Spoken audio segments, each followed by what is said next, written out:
കേരളത്തിലെ ഏറ്റവും നല്ല ഒരു പ്രഭാഷകനുണ്ട്. ഞാൻ അദ്ദേഹത്തെ പറ്റി ഇങ്ങനെ വലിയ മദ്ഹൊന്നും പറയുന്നില്ല.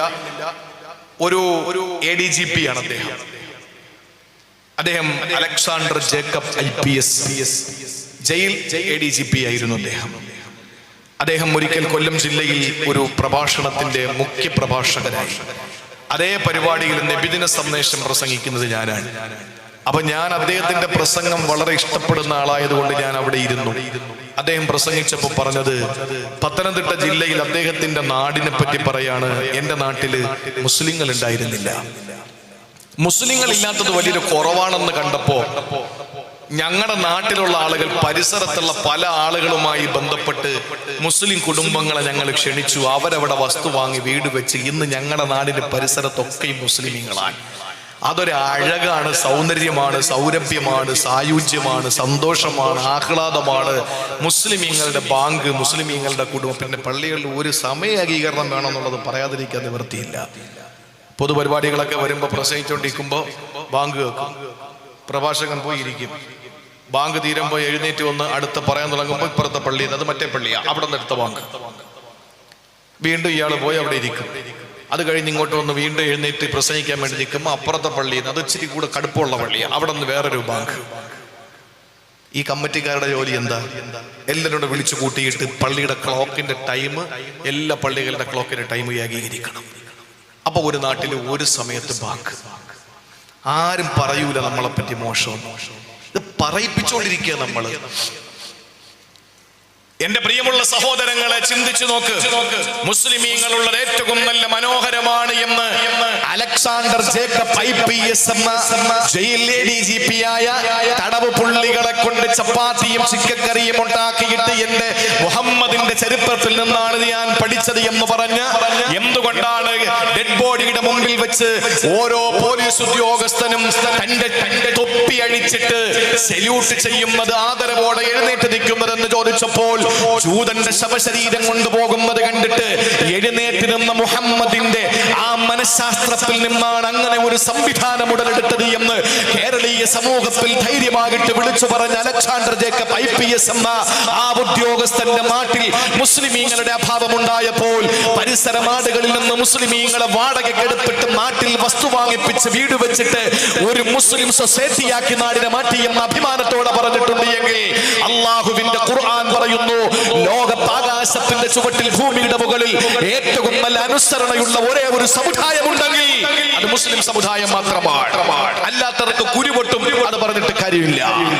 ഞാൻ പറയുന്നു പ്രിയപ്പെട്ട സഹോദരങ്ങളെ, അള്ളാഹുവിനോട് ദുആ ചെയ്യേണ്ട അഞ്ചാമത്തെ പ്രാർത്ഥന, റബ്ബനാ വജ്അൽനാ മുസ്ലിമൈനി ലക് വമിൻ ദുർരിയ്യതിനാ, എന്നെയും എന്റെ മക്കളെയും എന്റെ പരമ്പരകളെയും നീ അനുസരണയുള്ളവരാക്കണം തമ്പുരാനെ, മുസ്ലിമീങ്ങളാക്കണേ തമ്പുരാനെ. അതാണ് അഞ്ചാമതായി ഖുർആൻ സന്താനങ്ങൾക്ക് വേണ്ടി ദുആ ചെയ്യാൻ പഠിപ്പിച്ചത്. അത് നമ്മൾ കൃത്യമായി ചെയ്യണം പ്രിയപ്പെട്ട സഹോദരങ്ങളെ. വിശുദ്ധ ഖുർആനിൽ ഒരു കഥ പറയും, ഖുർആനിൽ ഒരു ആയത്തുണ്ട് സൂറത്തുൽ ബഖറയില്. ഇബ്രാഹിം നബി തന്റെ മക്കളോട്, ശ്രദ്ധിക്കണേ, വളരെ ഗൗരവത്തോടെ കേൾക്കണം. എന്താ അല്ലാഹ് പറഞ്ഞത്?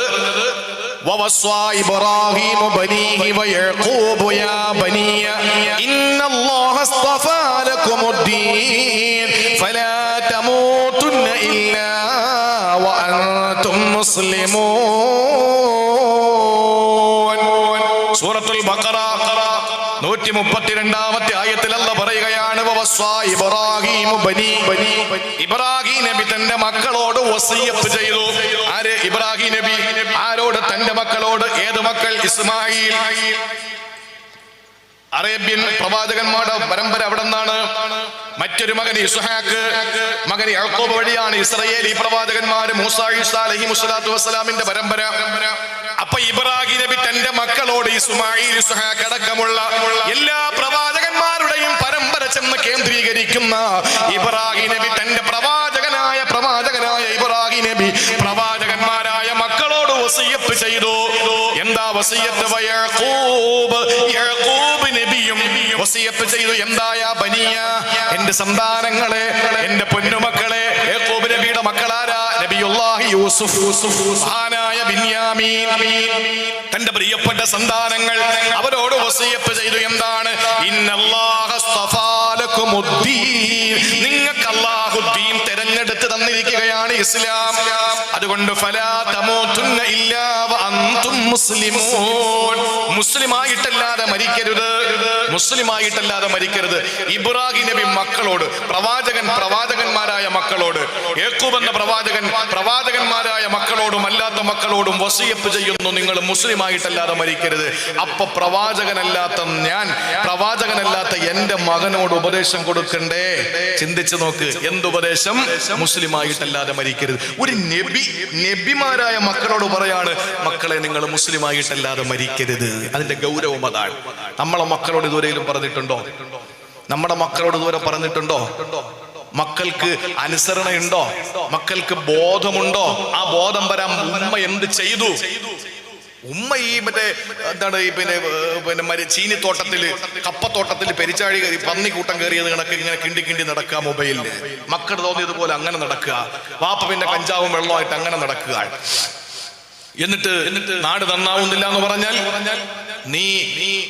നിന്റെ മകനെയും നിന്നെയും അനുസരണയുള്ളവരാകണം എന്നിട്ട് വേണ്ടി ദ്വാരക്കണം അള്ളാഹുവിനോട്. ഇതാണ് 5ാമത്തെ പ്രാർത്ഥന. ഇനി ഞാൻ 2 പ്രാർത്ഥന കൂടി, ഒരു 3 പ്രാർത്ഥന കൂടിയുണ്ട്, ചുരുക്കി ഞാൻ പറയാം, ഇനി നീട്ടിക്കൊണ്ടു പോകുന്നില്ല. 6ാമത്തെ പ്രാർത്ഥന, പ്രിയപ്പെട്ട സഹോദരങ്ങളെ, നമ്മുടെ പ്രിയപ്പെട്ട മക്കൾക്ക് വേണ്ടി നമ്മൾ ദ്വാരക്കേണ്ട ഏറ്റവും പ്രധാനപ്പെട്ട പ്രാർത്ഥന ഏതെന്നറിയോ? നമ്മുടെ മക്കൾ നിസ്കാരക്കാരാകാൻ വേണ്ടിയാണ്. ഖുർആൻ പറഞ്ഞ പ്രാർത്ഥനയാണ്, നമസ്കാരക്കാരാകാൻ വേണ്ടിയാണ്. സൂറത്ത് ഇബ്രാഹിം 40ാമത്തെ ആയത്തിൽ പറയുകയാണ്, റബ്ബി ജഅൽനി മുഖീമസ്സലാ വമിന ദുർരിയതി റബ്ബനാ വതഖബ്ബൽ ദുആ. റബ്ബി ജഅൽനി മുഖീമസ്സലാ. ആര് പറയുന്നു? ഇബ്രാഹിം നബിയുടെ ദുആ. പടച്ചോനെ എന്നെ നിസ്കാരക്കാരനാക്കണേ, വമിന ദുർരിയതി എന്റെ സന്താന പരമ്പരകളെയും നമസ്കാരക്കാരാക്കണേ അല്ലാ. എന്നെയും എന്റെ സന്താനങ്ങളെയും നിസ്കാരമുള്ളവരാക്കണേ തമ്പുരാനെ. ഇബ്രാഹിം നബി അലൈഹിസ്സലാമിന്റെ ദുആയാണ്. വിശദീകരിച്ചാൽ അങ്ങനെ അങ്ങ് പോകും, നമ്മുടെ സമയം അധികരിക്കുകയാണ്. ശ്രദ്ധയോടെ കേൾക്കുമെങ്കിൽ ഞാനൊരു കാര്യം പറയാം. ഇബ്രാഹിം നബി അലൈഹിസ്സലാം തന്റെ മകനു വേണ്ടി, തനിക്കും വേണ്ടി ദുആ ചെയ്തത് ഞങ്ങളെ നിസ്കാരക്കാരാക്കണേ തമ്പുരാനെ എന്നാണ്. അതിന് ഇബ്രാഹിം നബി പ്രാർത്ഥിക്കുക മാത്രമല്ല, പ്രവർത്തിക്കുക കൂടെ ചെയ്തു. എന്താണെന്നറിയോ? ഇരിക്കുന്ന കൊച്ചു മക്കളില്ലേ, ചില ആളുകൾ പറയും, കുട്ടികൾ എന്തൊരു മനുഷ്യന്മാരാ നമ്മള്. ചില പള്ളികളിൽ കുഞ്ഞു മക്കള് ചെന്നാൽ ഈ ചില കാരണവന്മാരുണ്ട്, അവരെ ചെവിയിൽ പിടിച്ച് കറക്കി. ഞങ്ങളൊക്കെ ചെറിയ പ്രായത്തിൽ അപ്പുറത്തും ഇപ്പുറത്തും 2 വലിയ ആളുകൾ നിന്നിട്ട് അതിന്റെ ഇടയ്ക്ക് നമ്മളെ നിർത്തിയിരിക്കുക. അവരെ ഇടത്തേക്കാലും നമ്മുടെ വലത്തേക്കാലും, ഇവരുടെ വലത്തേക്കാലും നമ്മുടെ ഇടത്തേക്കാലും ചവിട്ടിയിട്ടാ നിൽക്കുക. കാരണം ഇല്ലെങ്കിൽ നമ്മൾ ചാടും. ആ കാലത്തുള്ള പിതാക്കന്മാരൊക്കെ നമ്മളെ സഹിച്ചത് കൊണ്ട് എന്തുണ്ടായി? വലിയ കുഴപ്പമില്ലാതെ നമ്മുടെയൊക്കെ തലമുറ ഇങ്ങനെ പോകുന്നു. ഇപ്പോഴത്തെ കുഞ്ഞു മക്കളെ പള്ളി കൊണ്ടുവന്നാൽ മൂത്രം ഒഴിക്കുമെന്നുള്ള പേടി, കുരുത്തക്കേട് കാണിക്കുമെന്നുള്ള പേടി. അവര് ബഹളം വെച്ചാൽ എന്തിനാ നിങ്ങൾ ബഹളം വെക്കുന്നത്? ഉപ്പമാരെ, കുഞ്ഞു മക്കളെ പള്ളിയിൽ കൊണ്ടുവന്നാൽ എന്താ നിങ്ങൾക്ക് പാമ്പേഴ്സോ എന്തെങ്കിലുമൊക്കെ വെച്ചിട്ട് അവരെ പള്ളിയിൽ കൊണ്ടുവന്ന് അവരെ പള്ളിയുടെ നറുമണം അവർ കാണട്ടെ, പഠിക്കട്ടെ. എന്താ കാരണം? ജനരഹിതവും ജലരഹിതവും ഫലരഹിതവുമായ, ജനശൂന്യവും ജലശൂന്യവും ഫലശൂന്യവുമായ മസ്ജിദുൽ ഹറമിന്റെ തൊട്ടടുത്ത് മഹാനായ ഇബ്രാഹിം നബി തന്റെ മകനെയും ഭാര്യയും ആക്കിയിട്ട് മാറിപ്പോകുന്ന ഒരു സന്ദർഭമുണ്ട്. എന്നിട്ട് ഇബ്രാഹിം നബി ദുആ ചെയ്തു, റബ്ബനാ ഇന്നി അസ്കന്തു മിൻ ദുരിയതി ബിവാദിൻ ഗൈരി ദി സറഇൻ ഇൻദ ബൈതികൽ മുഹറം. അല്ലാഹുവേ, നിന്റെ ഹറമിന്റെ അടുത്ത് എന്റെ സന്താനങ്ങളിൽ ചിലരെ ഞാൻ കൊണ്ടുവന്ന് പാർപ്പിച്ചിരിക്കുകയാണ്. എന്തിനാണെന്നറിയോ? ലിയുഖീമുസ്സലാ, അവര് നിസ്കാരമുള്ളവരാകാൻ വേണ്ടിയാ. ചെറിയ പ്രായത്തിൽ ഇസ്മായിൽ നബിയെ കൊണ്ടുവന്ന് ഹറമിന്റെ അടുത്താക്കാൻ കാരണം എന്താ? വേറെ അപ്പുറത്തോട്ടോ ആക്കിയ പോരാ, പള്ളിയുടെ തൊട്ടടുത്ത് കൊണ്ടുവന്ന് ഉപേക്ഷിക്കാൻ അള്ള പറഞ്ഞതിന്റെ പിന്നിലുള്ള ഒരു ഉദ്ദേശം ഈ മകന്റെ മനസ്സിൽ പള്ളിയുമായി ഒരു കണക്ഷൻ ഉണ്ടാകാൻ വേണ്ടിയാണ്. അതുകൊണ്ട് വാപ്പ പള്ളിയിൽ പോകുമ്പോ കുഞ്ഞു മക്കളെ കൂടെ കയ്യിൽ പിടിക്കണം, ഉമ്മമാര് ഒരുക്കി വിടണം. കാരണം എന്തേ? ആ മക്കള് പള്ളിയിലേക്ക് വന്ന് തൊപ്പി വെച്ച് പള്ളിയിലേക്ക് വന്ന് പള്ളിയിൽ നടക്കുന്ന ഇബാദത്തുകളും കാണുമ്പോ ആ കുഞ്ഞിളം ഹൃദയത്തിന്റെ ഉള്ളറകളിൽ കൊത്തിവെക്കും ഇബാദത്ത്. ആ കുട്ടികൾ നന്നാകും. അതാണ് അല്ലാഹുവിന്റെ ഖുർആൻ പറഞ്ഞ, റബ്ബനാ റബ്ബി ജഅൽനി മുഖീമസ്സലാത്തി വമിൻ ദുരിയതി, എന്നെയും എന്റെ പരമ്പരയെ നിസ്കാരക്കാരനാക്കണം തമ്പുരാനെ. നബി ദുആരക്ക മാത്രമല്ല, അത് പ്രവർത്തിക്കുക കൂടെ ചെയ്തു. മകനെ കൊണ്ടുവന്ന് പള്ളിയുടെ അടുത്ത് കൊണ്ടുവന്നാക്കി. അള്ളാഹു നമ്മുടെ മക്കളെ നിസ്കാരമുള്ള മക്കളാക്കി അള്ളാഹു നമ്മുടെ മക്കളെ ഒരു സമൂഹത്തിന് ഉപകരിക്കുന്ന ദിശാബോധം നൽകുന്ന ഒരു തലമുറയാക്കി അള്ളാഹു നമ്മുടെ മക്കളെ മാറ്റട്ടെ. ഇനി ഏഴാമതായി ഞാൻ ചുരുക്കി പറയാണ്, വിശദീകരണങ്ങൾ ഒന്നുമില്ല. ഏഴാമതായി അള്ളാന്റെ ഖുർആന് മക്കൾക്ക് വേണ്ടി ദുആരക്കാൻ പഠിപ്പിച്ചത് എന്തെന്നറിയോ? ആ മക്കൾ നല്ല ഭക്ഷണം കിട്ടണം. ആ മക്കൾക്ക് പടച്ചോനെ ഇത്രയും പറഞ്ഞത് ആത്മീയ കാര്യമാണ്, ഇത്രയും പറഞ്ഞ ആത്മീയ കാര്യമാണ്. ഇനി പറയാൻ പോകുന്നത് പടച്ചോനെ എന്റെ പൊന്നു മക്കളെ അള്ളാഹുവേ നീ ഒരിക്കലും എന്റെ മക്കൾക്ക് കഴിക്കാനൊന്നുമില്ലാത്തൊരവസ്ഥ ഉണ്ടാക്കരുത്. അൽഹംദുലില്ലാഹ്.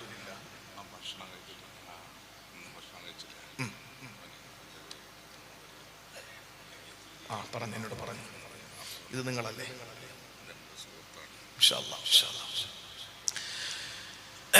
പ്രിയപ്പെട്ട സഹോദരങ്ങളെ, നമ്മുടെ പ്രിയപ്പെട്ട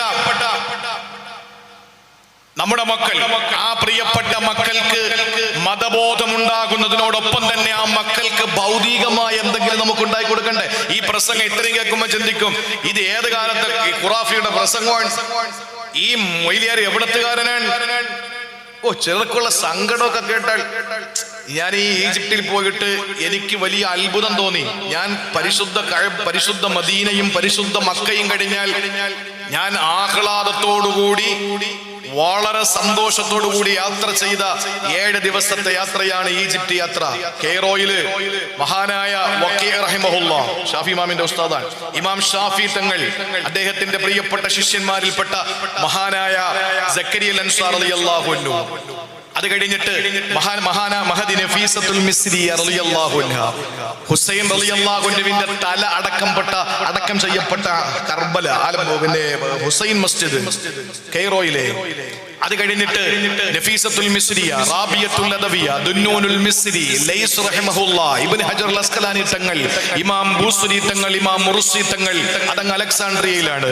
അത് കഴിഞ്ഞിട്ട് തൊന്തയിൽ ബഹുമാനപ്പെട്ട ഇബ്രാഹിം ദസൂഖി തങ്ങൾ, അത് കഴിഞ്ഞിട്ട് അഹ്മദുൽ ബദവി തങ്ങൾ, അത് കഴിഞ്ഞിട്ട് ഹാറൂൻ നബി, അത് കഴിഞ്ഞിട്ട് ഇങ്ങനെ ഒരു പിടി മഹാന്മാരായ പൂർവ്വസൂരികളെ നേതാക്കന്മാരുടെ ഖബർ സന്ദർശിച്ച്, അതുപോലെ തന്നെ നൈൽ നദി, മെഡിറ്ററേനിയൻ കടല്, സൂയസ് കനാല്, അതുപോലെ തന്നെ ചെങ്കടലിലെ ചില ഭാഗങ്ങൾ, ഇതുപോലെ തൂർസീന പർവ്വതം, വാദിൽ മുഖദ്ദസ്, അള്ളാഹുവിനോട് സംസാരിച്ച മൂസാ നബി ചെരുപ്പടിച്ചു വെച്ച സ്ഥലം, ഇത് സാമിരി പശുക്കുട്ടി ഉണ്ടാക്കിയ സ്ഥലം, ഇതൊക്കെ കണ്ട് ലൈബ്രറി, പിന്നെ ലോകാത്ഭുതങ്ങളിൽ ഒന്നായ പിരമിഡ്, ഇതെല്ലാം കണ്ട് ഇതെല്ലാം എനിക്കൊരു അത്ഭുതമായി തോന്നി.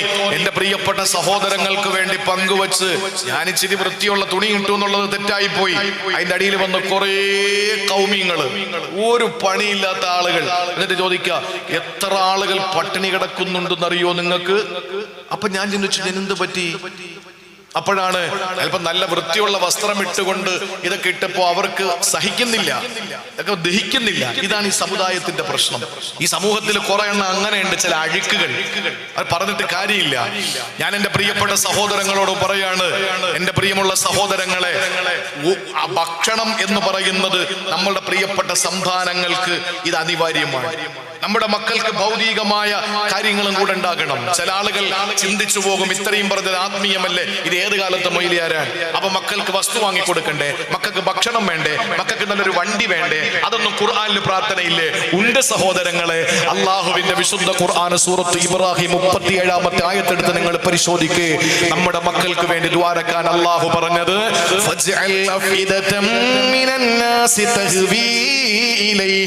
അള്ളാഹുവേ എന്റെ മക്കളെ ജനങ്ങൾ ഇഷ്ടപ്പെടണേ അല്ലാ, എന്റെ മക്കളിലേക്ക് ജനങ്ങൾ ഒഴുകിയെത്തണേ അല്ലാ, എന്റെ മക്കളെ ജനങ്ങൾ വാരി പുണരണേ അല്ലാ.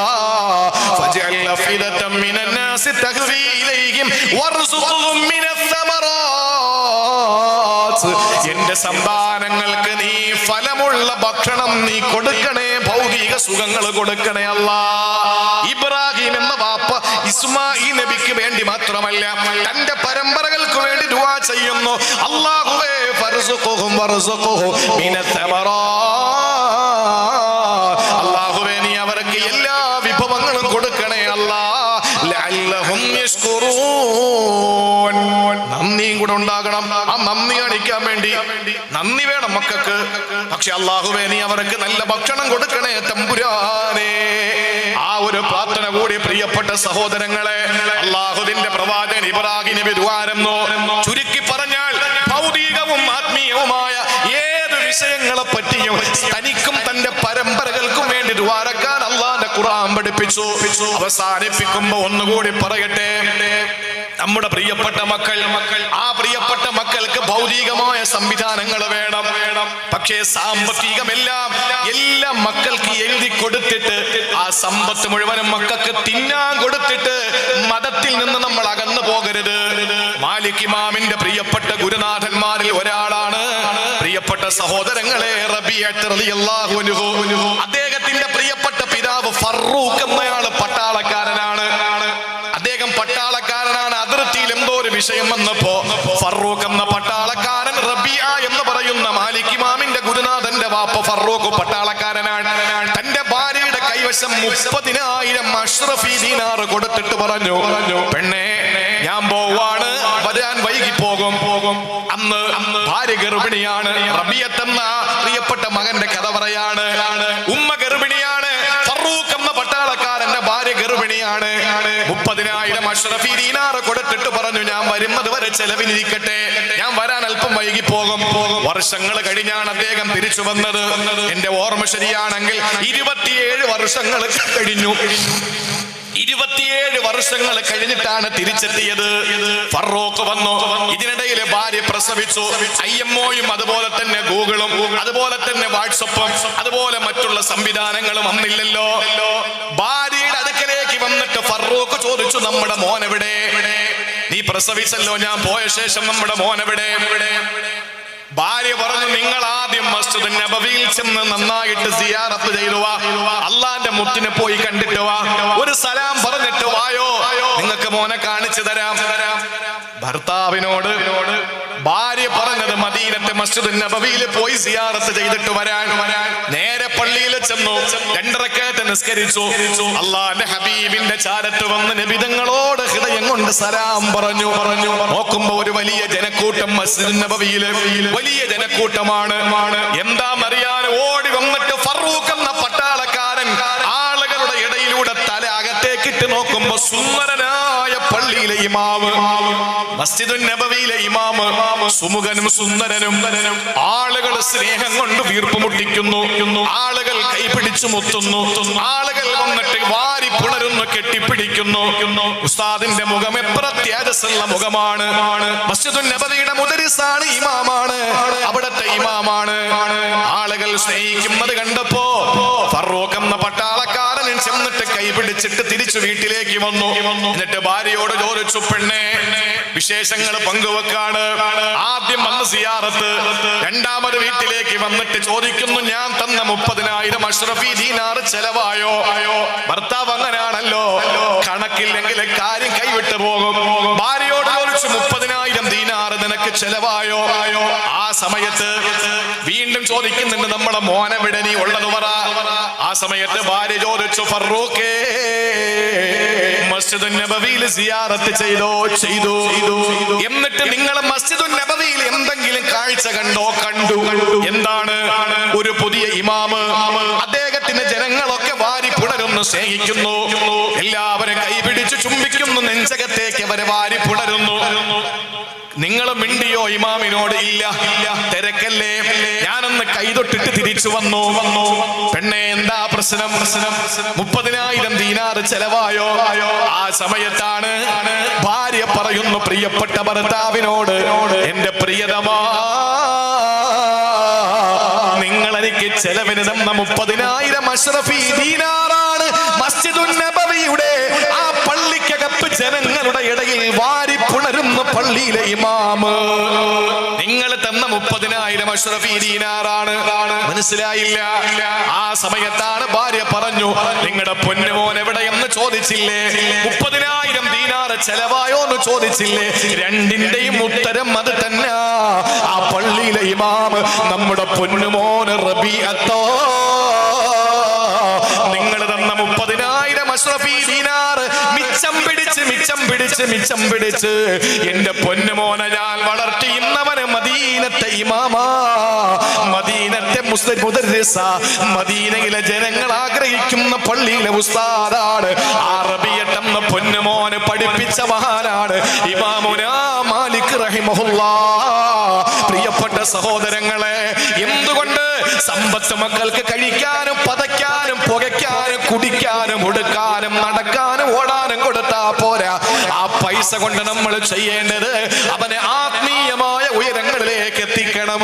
അല്ലാഹുവിന്റെ ഖുർആൻ പറഞ്ഞത് നിങ്ങളുടെ മക്കൾക്ക് വേണ്ടതെല്ലാം കൊടുക്കണം, ഭക്ഷണം മാത്രമല്ല. ജനങ്ങൾ ആ മകനെ വാരി പുണരണം, ഭക്ഷണം കൊടുക്കണം. അപ്പൊ കാറ് വേണം, വീട് വേണം, നല്ല ഭാര്യ വേണം, മക്കള് വേണം, എല്ലാം വേണം. ഒപ്പം ജനങ്ങൾ വാരി പുണരണം. അങ്ങനെ ജനങ്ങൾ വാരി പുണരണമെങ്കിൽ കാശുകാരനായാ പോരാ.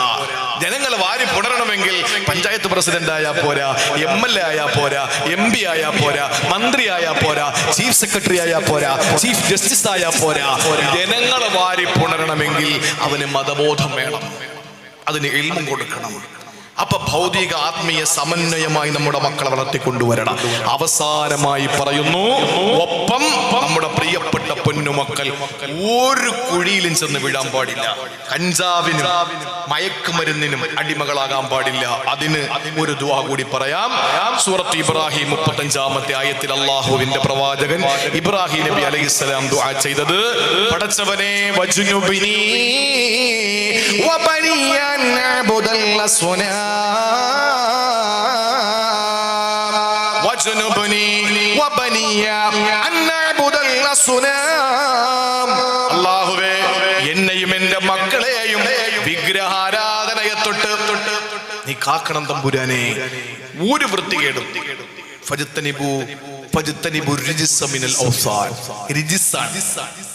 മനുഷ്യബുദ്ധിയെ പരസ്യമായിട്ട് അവഹേളിക്കുന്ന ശിലാവിഗ്രഹങ്ങൾ, കൈകൂപ്പുന്നത്, അല്ലാഹ് അല്ലാത്ത സൃഷ്ടാക്കളെ നാം സൃഷ്ടാവായി അംഗീകരിക്കുന്നത് അഴിക്കാൻ മാലിന്യമാണ്.